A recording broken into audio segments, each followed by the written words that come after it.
Assalamualaikum warahmatullahi wabarakatuh.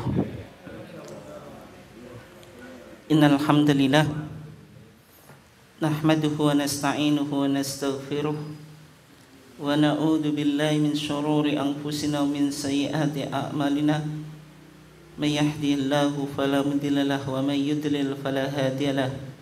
Asyhadu an la ilaha illallah wahdahu la syarikalah wa asyhadu anna Muhammadan abduhu wa rasuluh.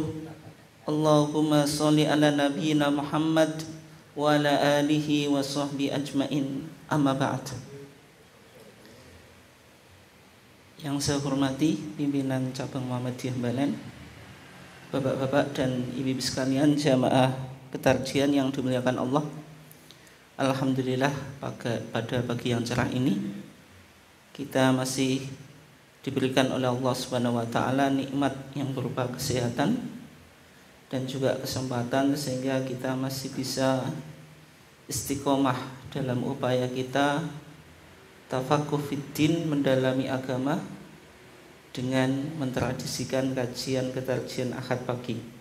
Salawat dan salam semoga senantiasa terlimpahkan pada Nabiullah Muhammad SAW, keluarganya, sahabatnya, dan seluruh orang yang mengikuti sunnahnya sampai hari kiamat. Bapak dan ibu sekalian yang dimuliakan Allah, insyaallah kita masih mengkaji tentang Kitab Thaharah yang merupakan putusan Muktamar Khususi Tarjih ke-24 di Banjarmasin tahun 1935. Dari isi Kitab Thaharah yang sudah kita kaji, kaifiyatul wudhu, tata cara berwudhu sudah, masul khuffain, mengusap kedua khuf atau sepatu, ini juga sudah minggu yang lalu. Al-hadatsu, bicara tentang hadas, maksudnya hadas kecil atau nawaqidul wudhu, sudah. Kita sekarang masuk pada al-ghuslu, mandi. Ini yang kita akan coba kaji. Bapak dan ibu sekalian yang dimuliakan Allah, al-ghuslu, mandi, di dalam HPT itu sebenarnya bicara tentang al-hadas al-akbar, hadas yang besar. Hadas itu kan terbagi menjadi dua. Hadas al-asghar, yaitu ma'aujaba al-wudhu'ah, sesuatu yang mewajibkan wudhu. Yang kedua al-hadas al-akbar, ma'aujaba al-ghusla, sesuatu yang mewajibkan mandi. Jadi ketika kita bicara al-ghuslu, mandi, itu kita bicara sesuatu yang mengangkat hadas besar. Al-ghuslu, mandi, itu maknanya apa? Ya, kalau dulu ketika kita bicara wudhu, anggota wudhu yang dibasuh itu kan 3, yaitu wajah, tangan, kaki. Itu bahasanya faghsilu wujuhakum wa aydiyakum ilal marafiq, terus wa arjulakum ilal ka'bain. Faghsilu.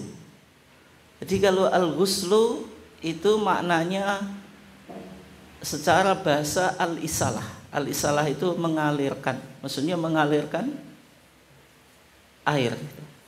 Beda dengan al-mashu, mengusap. Kalau al-mashu itu, kalau tadi anggota wudhu yang 4 tadi yang diusapkan 1, wamsahu biru'usikum. Kalau al-mashu itu al-isabah.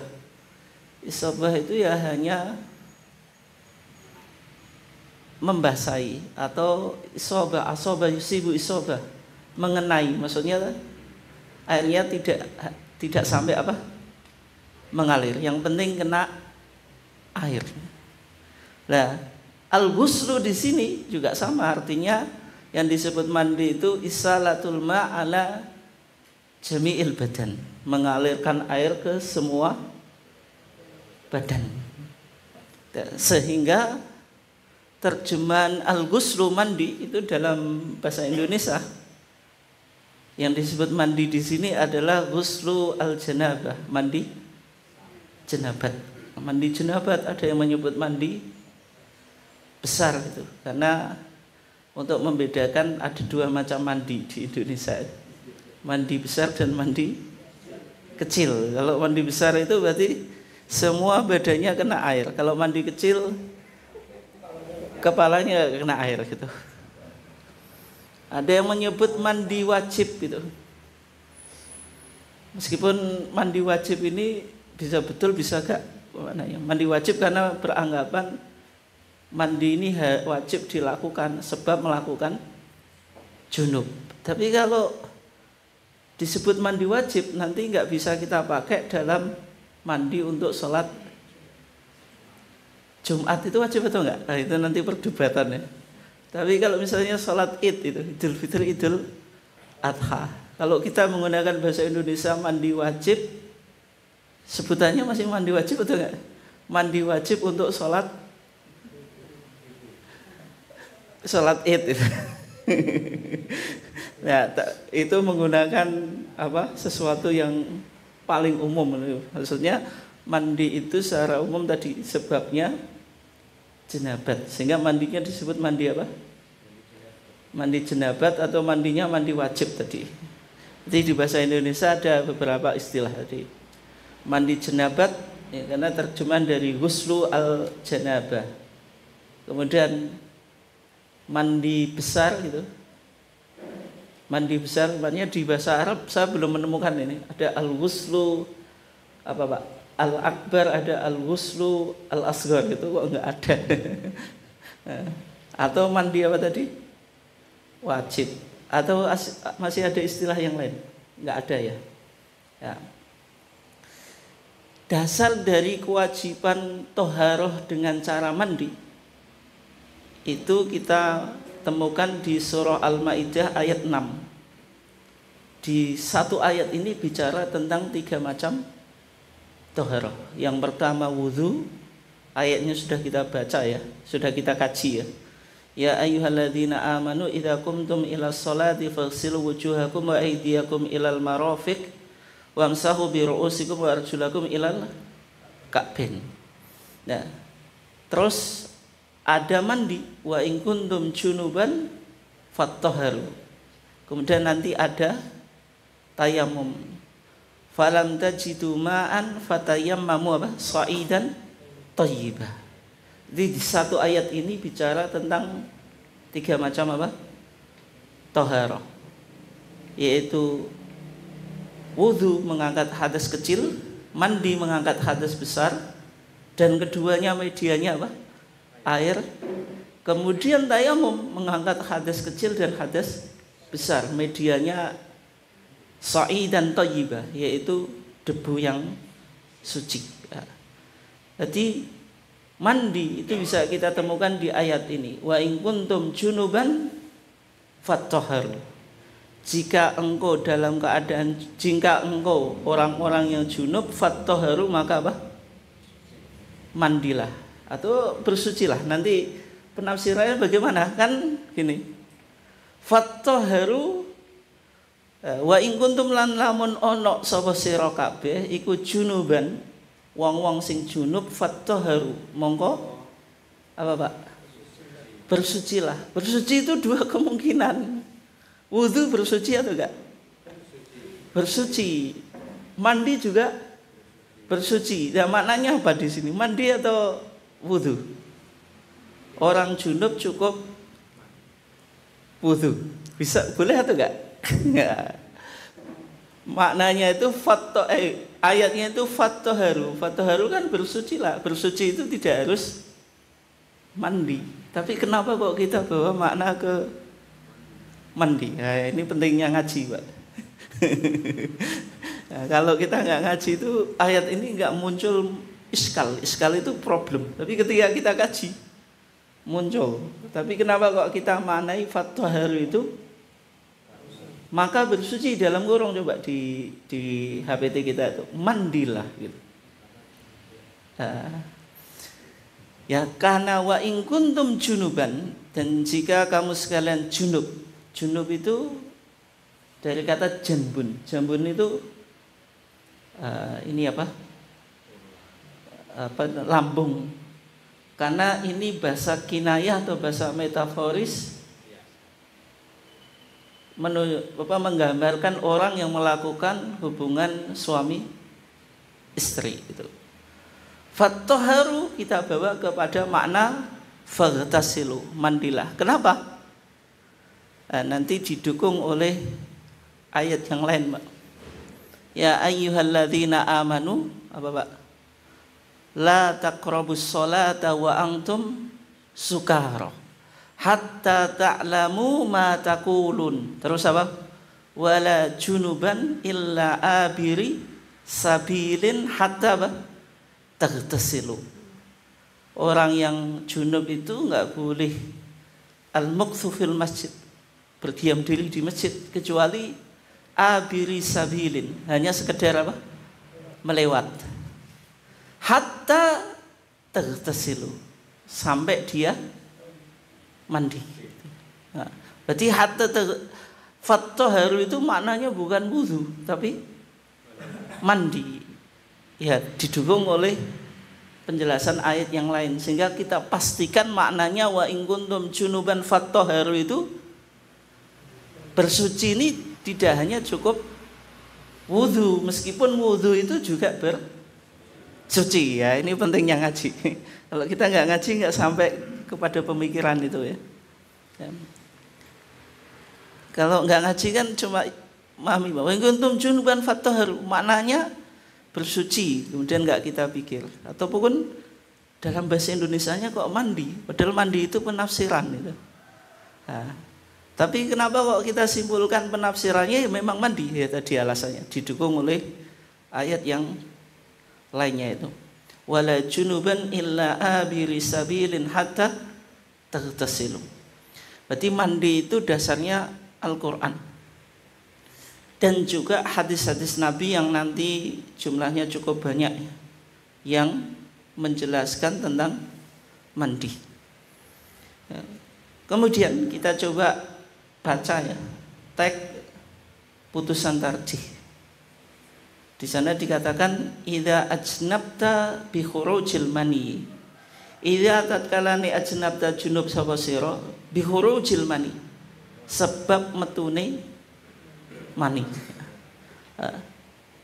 Tadi junub itu bahasa kinayah yang menunjukkan atau yang memberikan pengertian hubungan suami istri. Orangnya disebut junub dari kata janbun, yaitu apa tadi, lambung.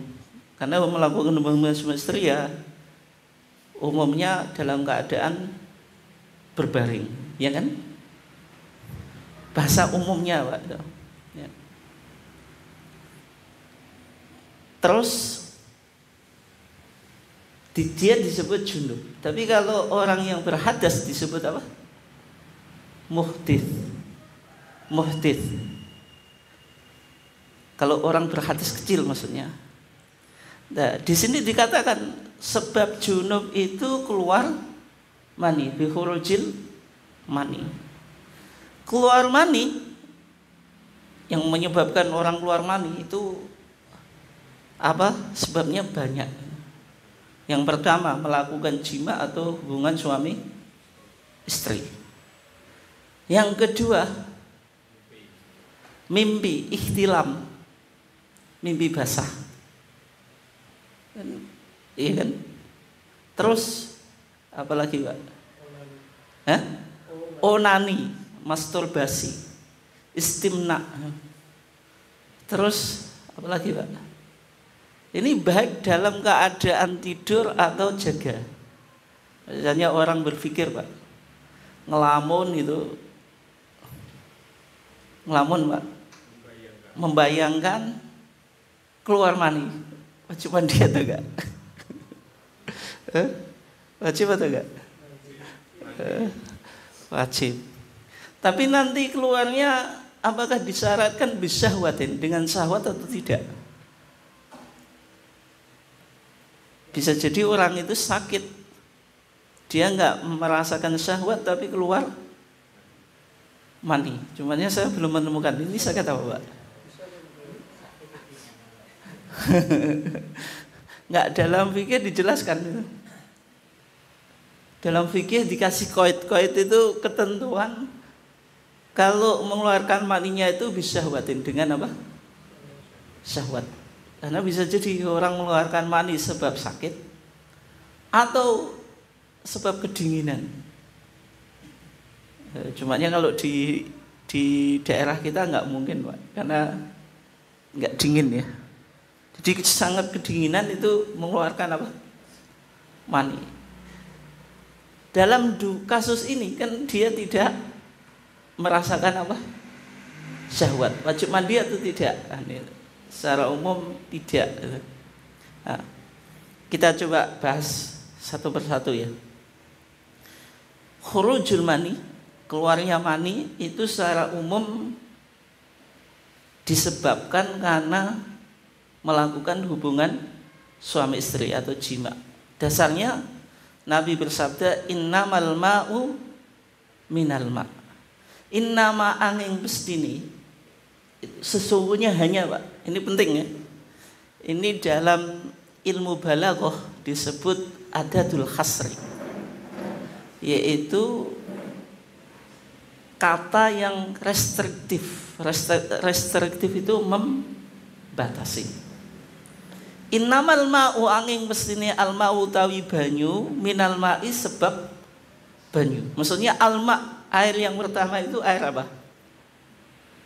Air apa? Air apa, Pak Bu? Sesungguhnya air itu sebab air ya. Jadi orang wajib menggunakan air disebabkan air. Maksudnya apa itu? Innamal ma'u minal ma'. Innamal ma'u, al-ma' yang pertama itu maksudnya al-ghuslu, air mandi.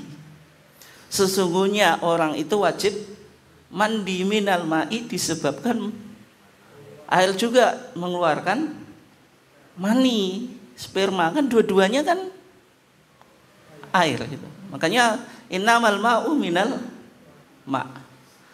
Tapi hadis ini juga masih iskal, Pak. Iskal itu memunculkan masalah. Bisa jadi orang melakukan hubungan suami istri nggak mengeluarkan mani, karena sudah payah, Pak, itu sudah berulang-ulang itu. Karena akhirnya mani ini nggak keluar ya. Wajib mandi atau enggak itu? Padahal nggak keluar mani itu. Wajib atau enggak? Anak jenengan jawab wajib mengikuti hadis ini loh, Pak. Hadis ini pakai innama, sesungguhnya, hanya. Berarti kalau nggak keluar mani ya nggak wajib mandi. Nggak, ini baru satu langkah, Pak. Kayak Hasan memahami innama hurima alaikumul maitatu atau innama harama alaikumul maitata. Karena pakai innama berarti yang haram ya hanya 4. Itu Hasan gitu. Hanya al-maitah. Apa maitah itu? Bangkai, adam, darah, lahmul khinjir, daging apa? Babi, wa ma'uhila bihi li ghairillah atau wa ma'uhila li ghairillah bih. Ada 2 redaksi ya. Sesuatu yang disembelih untuk selain Allah. Jadi selain 4, karena Al-Quran pakai innama, itu restriktif, membatasi atau lil khasri. Berarti selain 4 ini tidak bisa dihukumi haram. Paling-paling ya sekedar makruh gitu. Antara makruh dan mubah gitu. Sehingga Hasan ketika ditanya, Pak, bagaimana memakan ular? dalam Al-Quran nggak ada gitu. Maksudnya tidak diharamkan. Kemudian anjing itu najis tapi nggak masuk tadi 4 tadi. Kalau kata kodok itu suwiki atau suwikai apa suwiki ya. Nah, itu kan cuma di hadisnya kan ada tabib, ada dokter di zaman Nabi itu kodok itu dijadikan pengobatan. Kemudian Nabi melarang untuk membunuhnya. Itu di zaman Nabi. Khawatir populasi katak atau kodok itu menjadi berkurang. Nah sekarang apakah ini masih berlaku kan gitu? Waktu itu sekarang katak itu ya masih banyak. Yang kedua katak bukan menjadi satu-satunya obat gitu. Nah, sehingga taklilnya Nabi melarang membunuh itu kan ada beberapa kemungkinan Pak. Di antaranya sadu dari'ah. Jadi masih ingat atau enggak sadu dari'ah? Sadu dari'ah apa? Itu sadu dari'ah itu intinya mencegah kerusakan atau tindakan preventif. Ketika kodok dibunuh, populasinya akan berkurang ketika itu loh. Sehingga menyebabkan persediaan obat itu menjadi berkurang. Kebutuhan mendesak, kebutuhan terhadap obat. Tapi larangan yang sadu dari'ah itu bisa mengalami perubahan Pak. Karena dia hukumnya tidak permanen. Dia hanya sementara. Itu ingat-ingat ya. Pokoknya sesuatu yang diharamkan sad dan lidari'ah itu tidak permanen. Dia ketika zaman berubah maka fatwa itu akan berubah. Paham atau enggak ini? Nah sekarang kodok itu kata itu masih dijadikan obat atau enggak kan gitu. Itu diantara alasan-alasan sehingga suwiki itu ya bisa halal, tapi mazhab ini agak berbahaya Pak. Agak berbahaya. Mazhabnya Hasan dalam konteks apa? Makanan. Berarti nanti makannya habis ya banternya makruh Pak. Garangan makruh. Ini bahaya untuk konteks sekarang. Nanti sate ular kobra yang ada di Mangga 2 ya di Jakarta itu halal kan jadi masalah itu. Suatu saat kita bahas. Tapi mazhabnya Hasan paling banter makruh karena tidak disebutkan dalam Al-Quran. Dan Al-Quran pakai innama berarti kan membatasi. Tapi kalau tarjih tidak. Tarjih dalam konteks makanan sama dengan mazhab Syafi'i. Mazhab Syafi'i. Ini tarjih ya. Berarti sesuatu yang bertaring kemudian apa? Punya apa nih? Bertaring kemudian apa? Kuku yang tajam. Kullu dzinabin minas sibai wa kullu dzi mikhlabin minat thair fa'akluhu haram itu masih dipakai di tarjih. Tapi suatu saat kita bahas ya, tentang halal dan haram makanan. Ini penting kayaknya. Karena sekarang kan ada istilah kuliner ekstrim itu kan semakin digemari anak muda itu. Tidak semua disertifikasi oleh MUI itu. Jadi sebenarnya kalau ideal itu sertifikasi itu yang haram Pak. Yang halal itu nggak usah disertifikasi karena jumlah yang halal itu lebih banyak daripada yang haram. Sehingga kalau idealnya yang disertifikasi itu yang haram itu. Swiki misalnya sertifikasi haram. Nah, kembali ke hadis tadi ya. Innamal ma'u minal ma'. Sesungguhnya air itu disebabkan air. Maksudnya mandi itu sebabnya mengeluarkan mani. Berarti kalau melakukan hubungan suami istri tidak mengeluarkan mani, berarti nggak wajib mandi. Oh, inama tadi loh. Itu maksudnya menggunakan pendekatan bahasa. Innama itu sesungguhnya hanya. Berarti kalau nggak keluar mani nggak wajib mandi. Sehingga hadis ini perlu Pak dibaca. Bagaimana memahami hadis ini? Hadis ini hadis yang pertama dan di awal Islam, di awal apa? Islam. Nabi memberikan rukhsah, keringanan. Kalau orang itu melakukan hubungan suami istri tidak mengeluarkan mani, ya tidak wajib mandi. Tidak wajib apa? Mandi. Tapi di hadis berikutnya Nabi juga mengatakan idza jalasa baina syu'abiha al-arba'i. Kalau seorang itu duduk di antara 4 cabang, Pak. Ini bahasa kinayah. Di menariknya itu Quran hadis itu selalu pakai bahasa metaforis ketika bicara tentang seks gitu, tentang hubungan suami istri itu. Cabang yang 4 itu apa? 2 tangan, 2 kaki maksudnya. Tsumma jahadaha. Kemudian dia ingin memasukkan kemaluannya ke perempuan itu. Faqad wajaba 'alil ghuslu. Dia sudah wajib apa? Mandi. Faqad mongko teman-teman wajib alih yang atase wong al-ghuslu apa al-ghuslu mandi. Berarti kan meskipun tidak mengeluarkan mani, yang penting iltiqa khitanain, keluarnya apa? Kok keluarnya? Ketemunya alat persunatan sudah wajib apa? Mandi. Meskipun tidak mengeluarkan mani. Meskipun tidak mengeluarkan apa? Mani. Berarti hadis ini Pak, itu menasakh atau apa? Menasakh hadis innamal ma'u minal ma'.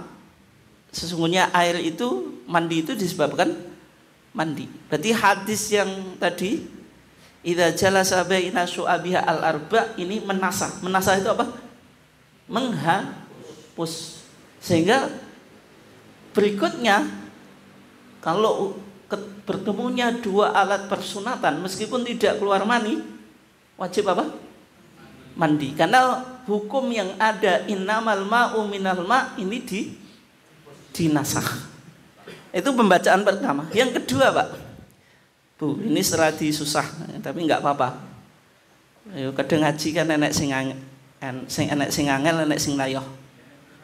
Enggak harus 100% jenengan pahami gitu. Kalau kan paham 100% kan yo enggak harus gitu. Cepat lolos ya. Innamal ma'u minal ma'. Sesungguhnya air itu disebabkan oleh air. Sama idza jalasa baina syu'abiha al-arba'i tsumma jahadaha. Innamal ma'u minal ma', itu. Innamal ma'u minal ma'. Sesungguhnya air sebab keluarnya apa? Air. Ini mafhum atau mantuk, Pak? Apa, Bu? Mafhum atau mantuk? Mafhum itu sesuatu yang dipahami dari teks. Kalau mantuk sesuatu yang diucapkan oleh teks secara redaksional. Innamal ma'u minal ma' itu apa? Mafhum, sesuatu yang dipahami dari hadis. Kan sesungguhnya air disebabkan air. Ini kan hanya pemahaman Pak, maksudnya dipahami wajib mandi sebab mengeluarkan mani. Ya. Tapi kalau idza jalasa baina syu'abiha al-arba'i, ini mantuk atau mafhum? Ini mantuk Pak. Diucapkan oleh hadis, Nabi bilang faqad wajaba 'alil ghuslu, berarti meskipun enggak keluar mani ya tetap wajib mandi. Sekarang ada mafhum, ada mantuk. Ketika bertentangan didahulukan yang mana, Pak, Bu? Nah, ini ngaji ini suwe, Pak. Maksudnya untuk paham butuh waktu yang lama. Tapi nggak apa-apa, kita kadang-kadang sebutkan biar apa? Biar dalam ngaji kita. Mana yang dikuatkan? Ada dalalatul mafhum, ada dalalatul mantuq. Pasti mantuq, Pak. Makanya dalalatul mantuq arjah min dalalatil mafhum. Yang diucapkan itu lebih kuat daripada yang sekedar dipahami. Kenapa? Karena kalau dipahami ini bisa jadi kemungkinan ada kesalahan atau penafsiran yang lain gitu. Tapi kalau mantuk sudah tidak multi tafsir gitu. Itu ya, itu cara pembacaan hadis tersebut. Oke. Berarti kesimpulannya kalau orang junub sebab keluarnya mani karena hubungan suami istri wajib apa? Mandi. Sekarang yang kedua, mani itu bisa keluar sebab ihtilam. Ihtilam itu mimpi basah. Itu menarik itu bahasa Indonesianya mimpi basah. Mimpi berarti basah. Basah itu ada cairan yaitu mani yang keluar saat mimpi gitu. Tapi sekarang muncul beberapa pertanyaan, Pak. Kalau jenengan mimpi basah itu ya, mohon maaf ini kita ngaji. Seseorang bermimpi dia menjimai. Itu kalau laki-laki ya, menjimai perempuan. Kalau perempuan ya dijimai gitu. Itu yang disebut mimpi apa? Basah atau ihtilam. Seseorang mimpi basah, dia yakin mimpi basah. Ketika bangun nggak ada cairan, nggak ada mani, wajib mandi atau enggak? Wajib mandi atau enggak? Enggak. Ada yang dua pandangan. Ada yang bilang wajib, ada yang tidak. Yang bilang wajib alasannya apa? Yang bilang enggak alasannya apa? Lah itu wajibnya karena mimpinya atau karena keluarnya?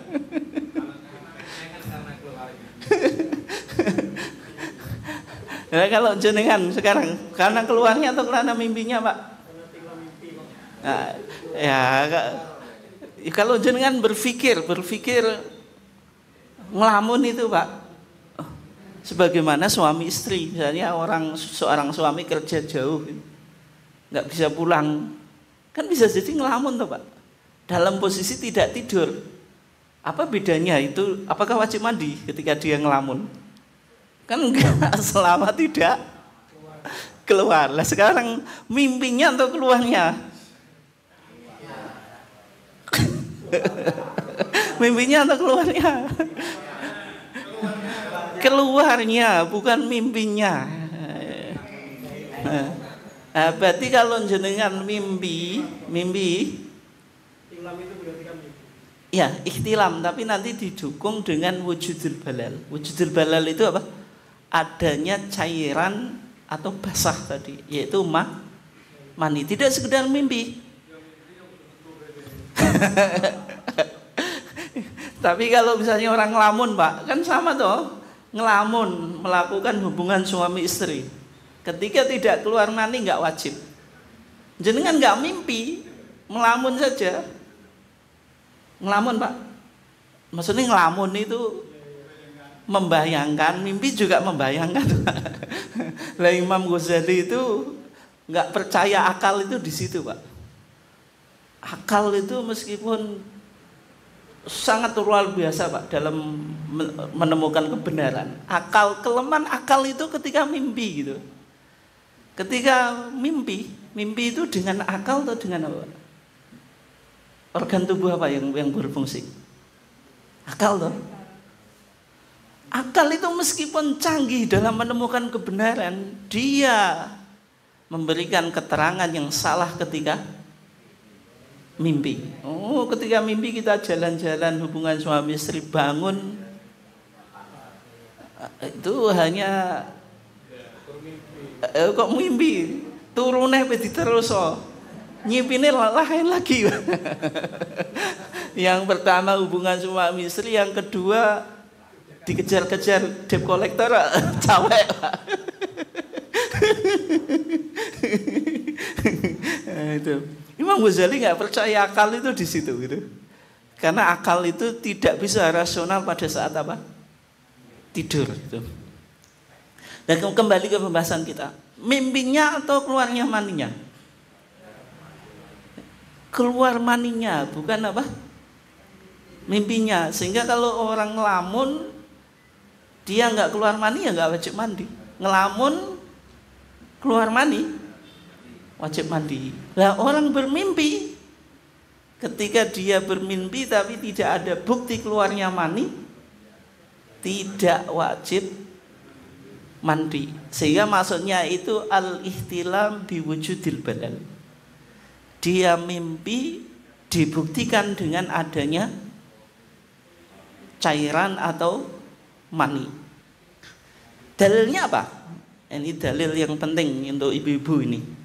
Li hadits Ummi Salamah, krana hadis Ummi Salamah indal Bukhari, munggu Imam Bukhari wa Muslimin lan munggu Imam Muslim. Qala dawuh sapa Ummu Salamah, ya Rasulullah, du Rasulullah, innallaha astuhune Allah iku la yastahi ora isin sapa Allah minal haqqi saking kebenaran. Maksudnya nama? Sesungguhnya Allah itu enggak malu bicara tentang sesuatu yang benar, apalagi hubungannya dengan agama. Kayak kita ngaji kayak ini kan bicara tentang hubungan suami istri. Tapi kan konteksnya kita apa? Belajar. Lah Ummu Salamah karena dia perempuan, Bu, tanya kepada Nabi, Nabi itu laki-laki gitu. Ini bukan jeruk dengan jeruk, tapi jeruk dengan apel, itu kan nggak sama, Pak. Dia malu, dia malu. Umumnya perempuan juga pasti malu gitu. Tapi kalau ada hubungannya dengan agama, misalnya haid, nifas, itu nggak boleh malu. Kalau nggak tahu ya ditanyakan gitu. Ya tanyakan suami kalau mau. Suaminya nggak bisa ya tanyakan siapa yang bisa menjawab gitu. Nah, Ummu Salamah itu ngasih mukadimah karena dia menyadari saya ini perempuan kok tanya kepada laki-laki, apalagi hubungannya dengan mimpi basah gitu. Innallaha la yastahi minal haq. Sesungguhnya Allah enggak malu terhadap kebenaran. Fahal 'alal mar'ati al-ghuslu idza talamat. Apakah wanita itu wajib mandi apabila mimpi basah itu? Qala dawuh sapa Rasulullah, na'ami, yo. Idza tatkalane ra'at ningali sapa wong wadon al-ma'a ing banyu. Berarti ini apa, Pak? Harus dibuktikan dia melihat, nggak melihat apa? Melihat air. Tapi melihat bukan harus melihat dengan mata. Maksudnya dia basah itu. Ada keluarnya apa? Cairan itu ya. Oleh sebab itu kalau jenengan misalnya nggak merasakan mimpi basah, tiba-tiba bangun itu ada mani, wajib mandi atau enggak? Ada mani. Jelas cara apa meyakinkan ini mani atau tidak? Apa mani sudah ya secara umum ya dari baunya, kemudian secara umum mudah lah itu untuk dikenali. Ya kalau ini jelas mani itu wajib mandi meskipun dia tidak merasa apa? Mimpi. Bisa dipahami ya? Berarti intinya keluarnya maninya itu. Terus sekarang kalau masturbasi, misalnya istimna atau onani, wajib mandi atau enggak? Hah? Ya kalau keluar kalau enggak saya keluar. Wajib mandi. Terus yang terakhir tapi sudah ya, tadi berhayal itu kan keluar mani bitafakkur, sebab berpikir. Wajib mandi atau enggak? wajib. Pokoknya selama mengeluarkan mani tetap wajib mandi. Tapi dikecualikan kalau misalnya orang yang sakit, dia nggak tahu saya istilahnya sakit apa itu. Misalnya sakitnya mengeluarkan mani itu, dia nggak wajib mandi. Atau dalam suhu yang sangat dingin sehingga sampai mengeluarkan mani, ya, semacam itu tidak wajib apa? Mandi. Ya, itu yang pertama. Itu sebab wajib mandi itu sebab khurujul mani, keluarnya apa? Mani. Yang kedua, awil tiqai al khitanain, awi utawi iltiqa ketemune al khitanaini alat pasunatan loro. Maksudnya apa? Dua kelamin laki-laki dan perempuan itu wajib mandi.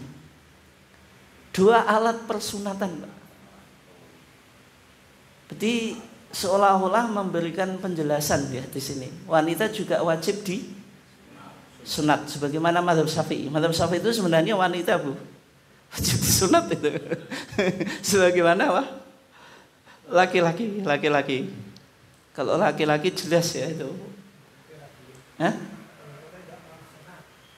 Apa? Tapi di beberapa daerah, Pak, itu di Jawa Tengah, di Jogja itu ada yang di sunat. Di Mesir ada juga, di Afrika, di Somali itu mazhabnya Syafi'i, itu juga di sunat. Tapi kalau di daerah kita itu enggak ada di sunat. Ada yang di sunat atau enggak, Pak, Bu? Ada, Pak, ya? Ada ya? Kalau laki-laki yang disunat itu jelas ya. Tapi kalau perempuan yang disunat itu apanya? Dibuat lagu ya. Nah, sehingga di apa, Pak? Di fatwa tarjih. Kalau nggak salah di TJA jilid 1 gitu. Dibahas tentang hukum sunat bagi perempuan. Tapi karena majelis tarjih itu meskipun fatwa itu belum lahir saat munculnya 3 pendekatan, Pak. 3 pendekatan itu kan tahun 2000-an di Jakarta. Munas tarjih tahun 2000 di Jakarta, eranya Pak Amin Abdul. TJA jilid 1 itu belum, waktu itu tahun 1986-an itu sudah mulai ada fatwa tarjih gitu. Jadi antaranya bicara tentang sunat bagi perempuan. Justru yang dikutip itu data burhani. Data burhani itu bukan data bayani, ilmiah dari WHO, Organisasi Kesehatan Dunia, yang menjelaskan tentang sunat wanita. Sunat wanita itu dilakukan menurut penelitian itu ya di beberapa negara. Yang paling populer itu di Afrika, diantaranya di Somalia, kemudian di Mesir, dan juga di Asia Tenggara, yaitu di Indonesia juga termasuk. Dan notabene-nya ini madhabnya madhab apa? Syafi'i gitu. Kemudian bagaimana sunat perempuan itu, sunat wanita itu? Kalau laki-laki jelas ya, yang disebut khasafah itu kan dibuka, atau sekarang sudah ada laser juga. Nah, kalau perempuan bagaimana? Sunatnya perempuan itu di tempat yang diistilahkan, mungkin Pak Fathun yang lebih tahu, itu klitoris kalau nggak salah ingat. Ya klitoris ya itu. Itu ada yang dilubangi putar, ada yang buka saja itu. Tapi dalam penelitian itu, ya tuh, klitoris dengan penis itu ketika hubungan itu nggak ketemu gitu. Ketemu atau enggak, Pak? Nggak, maksudnya untuk membuktikan hadis ini loh, Pak. Kan idza iltaqa al-khitanan, apabila dua alat persunatan ketemu. Dan Nabi itu menginginkan makna majazi atau makna hakiki, Pak. Ini dalamnya ngaji di sini, Pak. Kalau hakiki nggak ketemu, bagaimana Nabi bilang apabila bertemunya dua alat persunatan? Berarti dipahami ini majazi bukan hakiki. Nabi ingin menggambarkan ada upaya untuk memasukkan alat kelamin laki-laki ke perempuan meskipun tidak harus ketemu. Bisa dipahami itu enggak? Berarti kan majazi ya. Yaitu teknis hitanya wanita. Cumanya dari kajian atau penelitian itu ya. Apa manfaat dan dampak positif dan negatif khitan perempuan? Ternyata kajian WHO lebih memaparkan data yang negatif. Di antaranya dampak negatifnya terjadi pendarahan, kemudian nyeri, infeksi dan seterusnya. Kemudian juga ada yang memberikan pandangan nanti mengurangi kenikmatan hubungan suami istri pada saat menikah dan seterusnya gitu. Nah, artinya data burhani yang disebutkan di TJA kita itu lebih memaparkan banyak dampak negatif.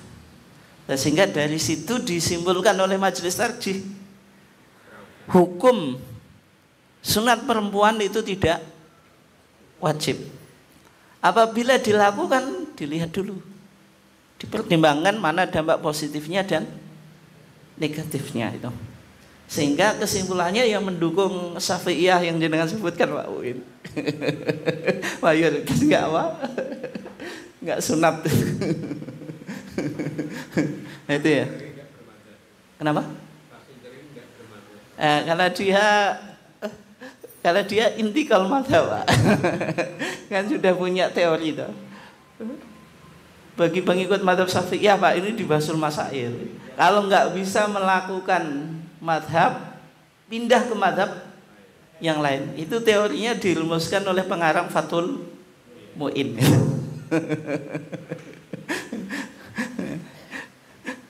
Ya, cumanya kita melihat loh, kok nggak konsisten loh.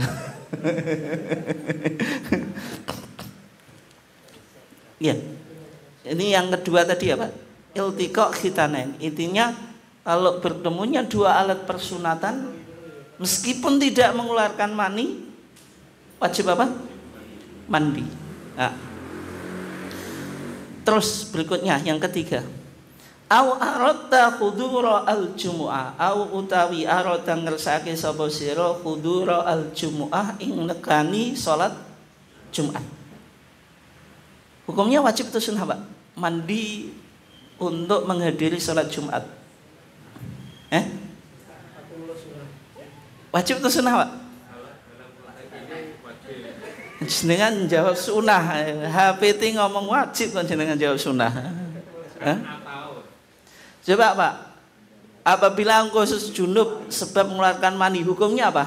Mandi sebab mengeluarkan mani, wajib. Ketemunya dua alat persunatan, wajib. Atau menghadiri sholat Jumat, wajib atau sunnah? Wajib, ungkapnya wajib kok. Au naqaiti minal haid, yang berikutnya. Atau wanita suci dari haid, wajib atau sunnah? Wajib. Nifas, wajib. Berarti mandi sholat Jumat wajib atau sunnah? Wajib. Wajib, Pak.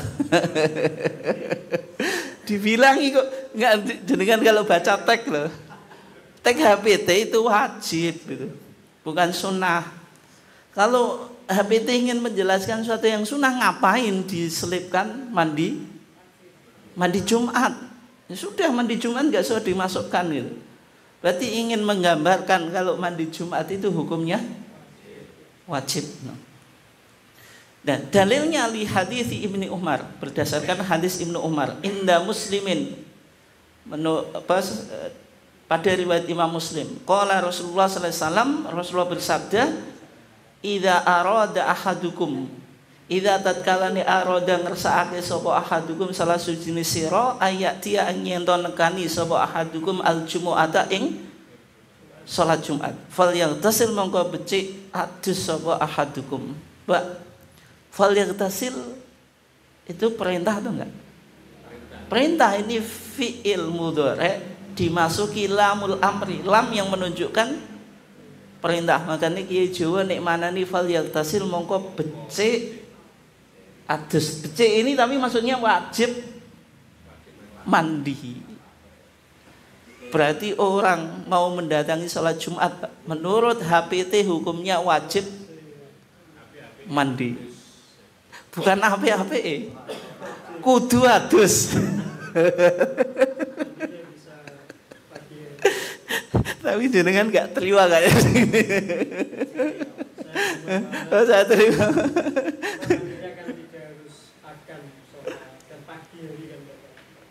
Tapi ya kalau bisa Pak, tidak selalu bisa ya.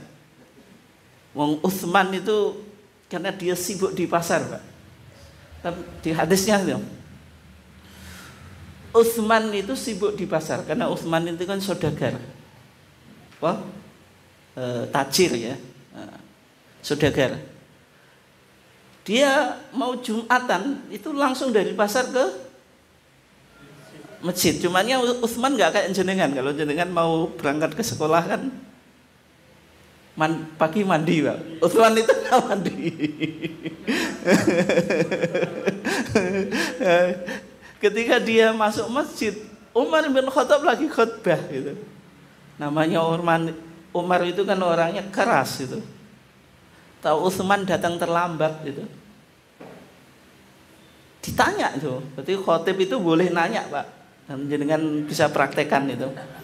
Jamaah yang datang terlambat itu boleh ditanya. Nek jenengan gak pengin diduno Pak. Diduno jamaah Pak, walau jamaahnya gak ngerti. Nah, Utsman itu ditanya oleh Umar, kenapa kok datang terlambat itu? Maka Utsman menjawab, ya Amirul Mukminin, saya itu sejak pagi di pasar. Saya nggak sempat pulang mandi gitu. Saya hanya sempat berwudu. Ya. Ketika itu Umar itu kan nggak menyuruh untuk mandi. Dan ini juga menguatkan kesimpulannya jenengan tadi, Pak, bahwasanya mandi Jumat itu nggak wajib. Tapi yang kita catat di sini, Utsman itu pagi-pagi kok nggak kayak jenengan lakukan itu. Kalau nggak sempat mandi kok kok langsung, maksudnya kenapa pagi nggak mandi itu pergi ke pasar?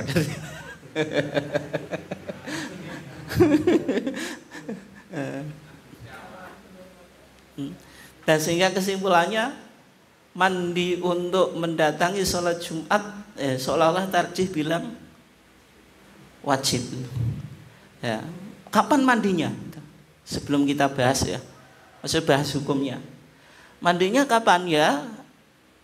Minal fajri, dari terbit apa?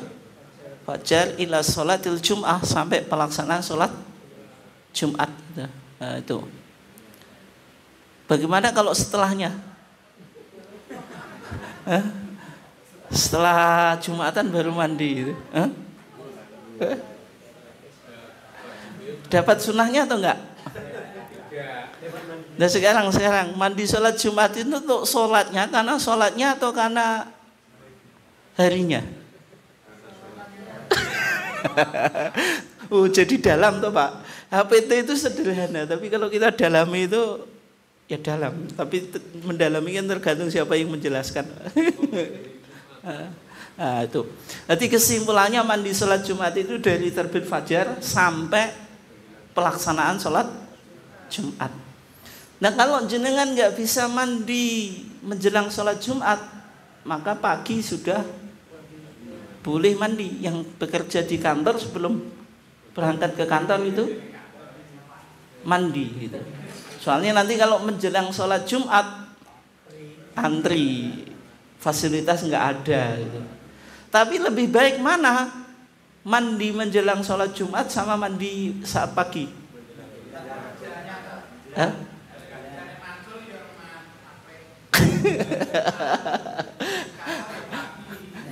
Nah, lihat substansi mandi. Mandi itu tujuannya apa? Menghilangkan bau badan. Berarti semakin dekat menjelang sholat Jumat semakin bagus gitu. Tapi kalau jenengan mandi pagi itu aktivitas terus keluar keringat.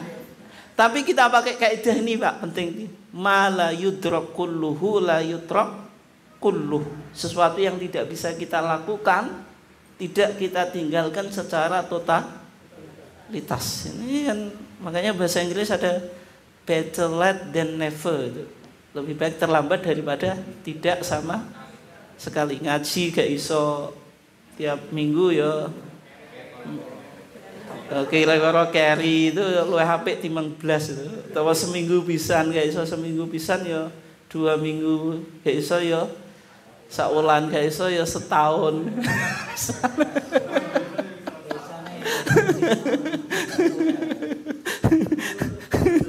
Hari Jumat tadi mandi, pagi sudah mandi, kemudian macul. Bermacul mandi kan tidak sesuai dengan tanda Pak. Nah, berarti itu niatnya dua-duanya untuk Jumatan atau enggak? Niatnya. Yang pertama sih kan niatnya untuk Jumat. Enggak, kalau tadi loh petani pagi mau ke sawah mandi. Nanti pulang dari macul mau sholat Jumat mandi. Ya, tapi niatnya itu loh. Yang pertama itu pasti niatnya dia nggak mandi Jumat Pak itu. Kesal. Tapi kalau misalnya tadi orang yang pergi ke kantor pagi sudah mandi itu bisa jadi niatnya memang mandi Jumat karena dia beranggapan nanti nggak sempat mandi. Itu kembali innamal a'malu binniyat.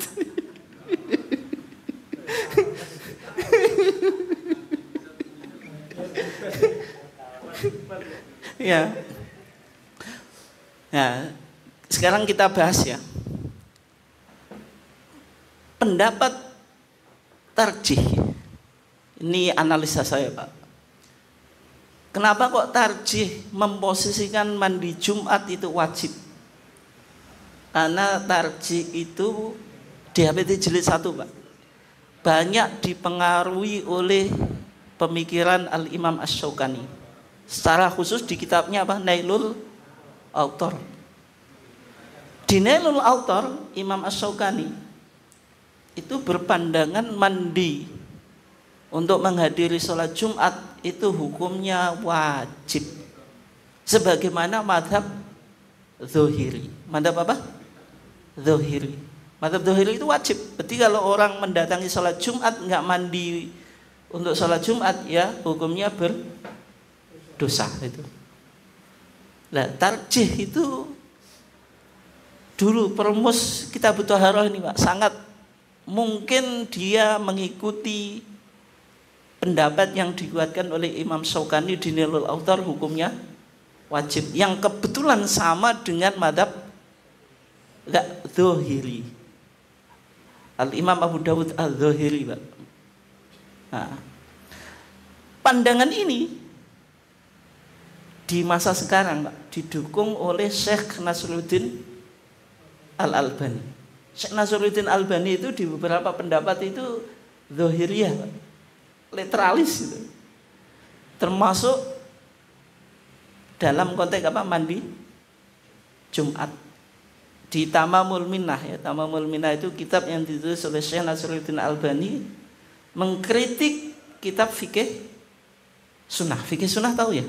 Fikih sunnah yang ditulis Syekh Said Sabiq, ulama Mesir yang cukup berkontribusi dalam memudahkan fikih, Pak. Sebelum munculnya fikih sunnah, fikih itu kan didominasi fikih madhab, literatur kita. Kalau kita merujuk pada literatur madhab, itu kalau nggak ahli nggak akan paham, Pak. Nggak akan paham. Susah kita fikih madhab itu apa? Susah. Fathul Qorib Mujib bertahun-tahun di pondok-pondok itu kadang yang nggak pandai-pandai, Pak. Kenapa? Memang susah. Fathul Mu'in mana bulat itu. Kalau nggak betul-betul ahli, susah untuk memahami. Tapi setelah lahir fikih sunnah, fikih yang cukup simpel, sederhana, tanpa terikat mazhab, itu menjadikan kajian fikih menjadi apa? Mudah. Tapi fikih sunnah itu kadang-kadang menampilkan hadis yang kualitasnya maudhu, dhaif, bahkan terjadi kesalahan, Pak. Sehingga Syekh Nasruddin Albani mengkritik fikih sunnah itu, kemudian beliau publish dalam bukunya apa? Tamamul Minnah fi Ta'liq ala Fikih Sunnah. Dan di sana Syekh Nasruddin Albani mengkritik juga pendapat Syekh Said Sabiq. Kalau Syekh Sabiq karena backgroundnya mazhab Syafi'i, mandi Jumat hukumnya apa?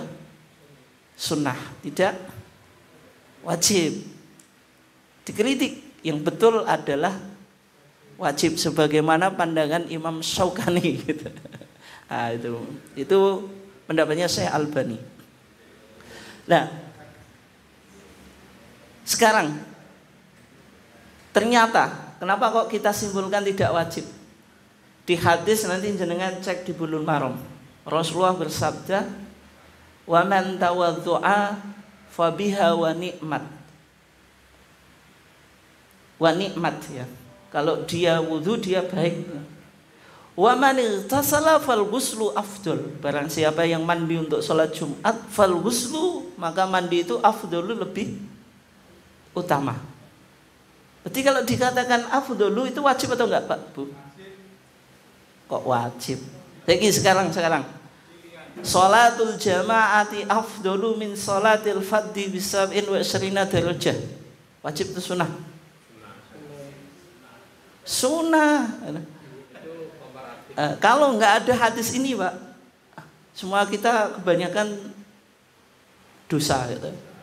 Karena Nabi itu ngancem orang nggak mau sholat Jumat, rumahnya mau dibakar. Abdullah ibn Umi Maktum meskipun buta, nggak ada yang nonton ke masjid.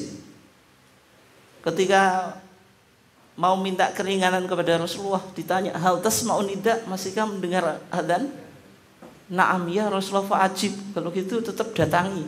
Padahal dia orang buta. Kalau kita sekarang nggak bisa ngelak, Pak, kecuali kita tinggal di hutan, di alas kan nggak perlu adzan. Nah, hadis ini kan mewajibkan sholat jamaah. Untungnya ditolong hadis itu. Sholatul jama'ati afdalu min sholatil fadhi bisab'in wa isyrina apa? Darajah. Berarti Nabi membandingkan dua sholat hanya kaitannya dengan pahala. Berarti orang sholat sendirian tidak berdosa. Kalau nggak ada hadis ini kita nggak tertolong, Pak. Karena rata-rata kita jarang mendatangi sholat jamaah. Kalau wajib kan berarti tiap hari kita dosa gitu.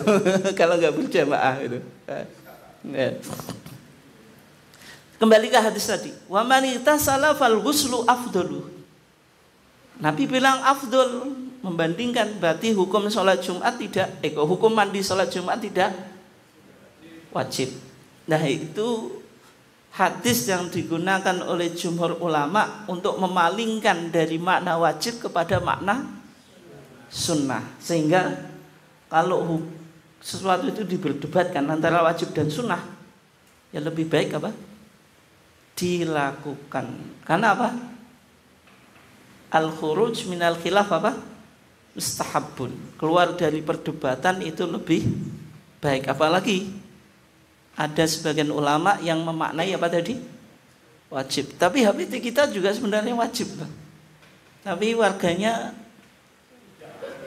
sunah. Sing ngaji tarjih gak sepakat tuh Pak nek wajib. Apa maneh sing gak tahu ngaji tarjih mesti tetap sunah gitu. Wong yang baca TKHPT saja gak sepakat kalau ini apa?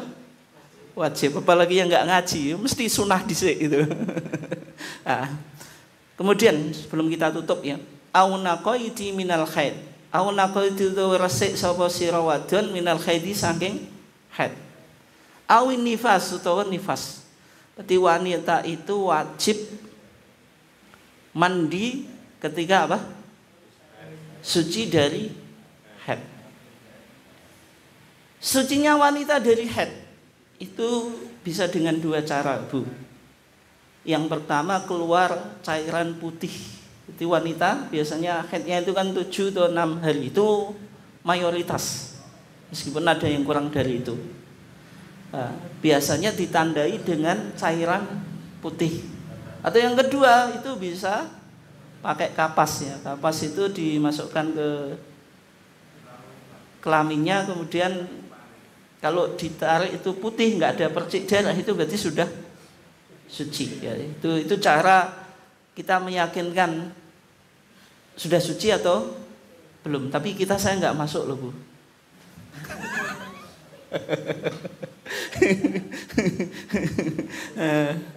Berarti kalau wanita suci dari haid itu wajib mandi. Tapi yang mewajibkan itu sucinya atau haidnya, Pak? Yang mewajibkan mandi, Bu? Atau pertanyaan ini nggak usah dijawab itu. Nggak, saya tanya, yang mewajibkan wanita mandi itu haidnya atau sucinya?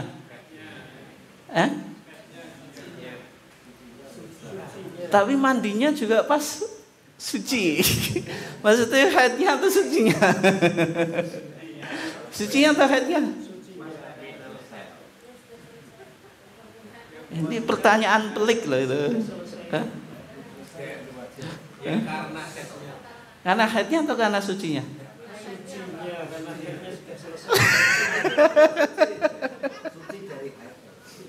Suci dari haid, tadi dua-duanya Pak gitu. Oh gitu. Tapi mandinya sebab haidnya atau sebab sucinya? Ya lihat pendekatannya. Kalau ininya toharoh berarti ya toharoh kan ini bersuci, berarti haidnya gitu. Meskipun mandi wanita yang haid itu tidak mungkin dilakukan kecuali setelah apa? Suci itu ya. Sehingga kesimpulannya yang mewajibkan mandinya haidnya. Meskipun bukan sucinya, Pak.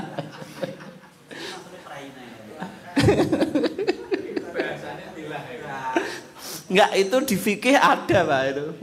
Tapi ini fikih yang sudah pelik loh. Maksudnya fikih yang sudah dalam.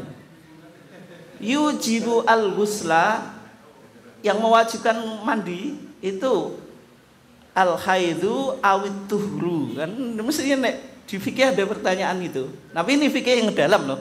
Nek fikih cetek-cetek itu di fikih sunnah saja nggak ada itu, Pak. Yang mewajibkan wanita itu mandi haidnya atau sucinya, debat itu. Tapi gini-gini apa Pak? Kita nggak tahu pun juga nggak apa-apa.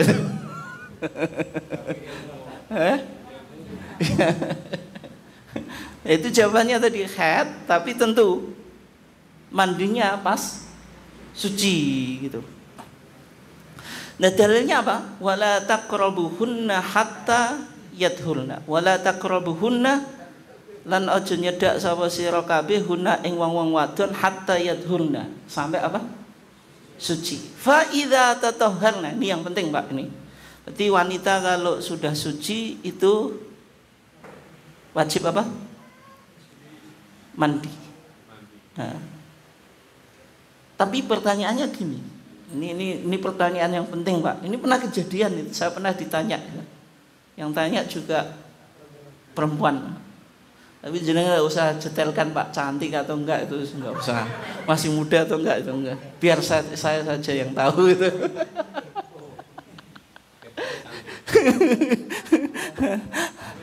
Nah, kalau seorang wanita suci dari haid, suaminya Pak kan sudah 6 atau 7 hari minimal nggak melakukan itu terhadap apa istrinya. Nek nganten anyar yo gak betah Pak.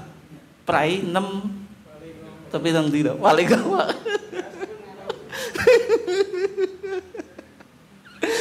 Nah, ketika wanita itu suci sama suaminya, langsung diajak Pak. Padahal belum mandi, boleh atau enggak?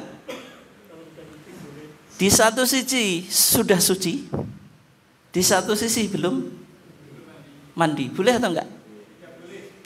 Enggak boleh Pak ya. Berarti dia madhabnya sabar Pak, kuat ngempet. Kalau madhab yang enggak sabar, enggak kuat ngempet, kan sudah suci gitu. Aduh. Nah, jawabannya belum boleh. Karena apa? Wala taqrabuhunna hatta yadhurna, terus apa? Faida tatahharna. Faida tatahharna itu faida irtasalna. Kalau wanita itu sudah apa? Mandi.